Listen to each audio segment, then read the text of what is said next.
මාගෙමුත් අවසරයි. ඒ වගේම විල්පොත කුසලතා පාසලේ සර්ගෙනු ඒ වගේම බරිගොඩ මහින්ද විද්‍යාලය අපේ විදුහල්පතිතුමිය ඇතුළු ආචාර්ය මණ්ඩලිනු ඒ වගේම අනෙක් පාසලේ විදුහල්පතිතුමා ඇතුළු ආචාර්ය මණ්ඩලිනු ඒ වගේම බරිගොඩ මහින්ද විද්‍යාලයේ ආදරණීය දෙමාපියනි ඔයගොල්ලෝ හැමෝගෙම අවසරයි. ඇත්තටම මේ ඉස්කෝලේට එනකොට අපේ ජීවිතේට ගොඩක් දේවල් ගන්න තිබුණා. සීමාවාසී පාසලේ මම ඉන්නකොට මගේ ගුරු ජීවිතය ආරම්භ වෙන්නේ මෙතනින්. අත්දැකීම් ගොඩක් මම මගේ පාසල තුලින් ගන්නවා. ඉතින් ඒ අත්දැකීම් තව පන්නරයක් ලබන්න මේ පාසල ඇත්තටම ගොඩක් ලොකු තෝතැන්නක් වුණා. ඉතින් සීමාවාසී කාලය තුල මම ගුරුවරයෙක් විදිහට අත්දැකීම් ලබා ගන්න පුළුවන්.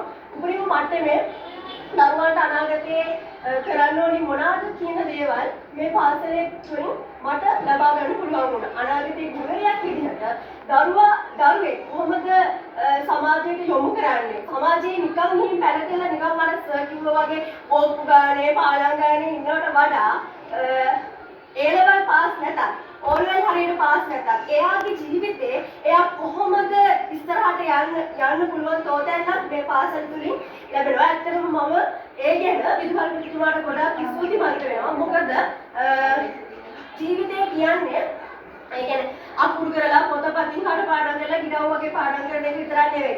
ජීවිතේට ඕනි ඇත්තටම පාසලෙන් ගියාම අපි කොහොමද කාටවත් අත නොපා අනේ මට කීයක් හරි දෙන්න මේ කියලා දෙමව්පියන්ගේ පවා ඊළඟට තමන්ට තමන්ගේ ආර්ථිකය හදාගන්න ලොකු අඩිතාරමක් අද වර්තමානයේ වෙනකොට ළමයිට අවශ්‍යයි. ඒ වුණාට අද සමාජය වෙනකොට ගුරුවරු දන්නවා දෙමව්පියෝ දන්නවා අම්මලා තාත්තලා තමන්ගේ ළමයිව යොමු කරන්නේ ශිෂ්‍යත්වයට විභාගයට ඒකට විතරයි. දෙමව්පියෝ හිතාගෙන ඉන්නේ ළමයට තියෙන්න ඕන මොනවද ශාස්ත්‍රීය දැනුම විතරයි කියලා. ඇත්තටම දෙමව්පියනි ආචාර්ය මණ්ඩලයේ ගුරු සහෝදර සහෝදරියනි ඕගොල්ලන්ට හිතෙන්නේ නැති ඇත්තටම දරුවන්ට ඕනේ අධ්‍යාපනය විතරක් නෙවෙයි අම්මේ තාත්තේ කුසලතාව ආකල්ප දැනුම මේ ඔක්කොම ඕන.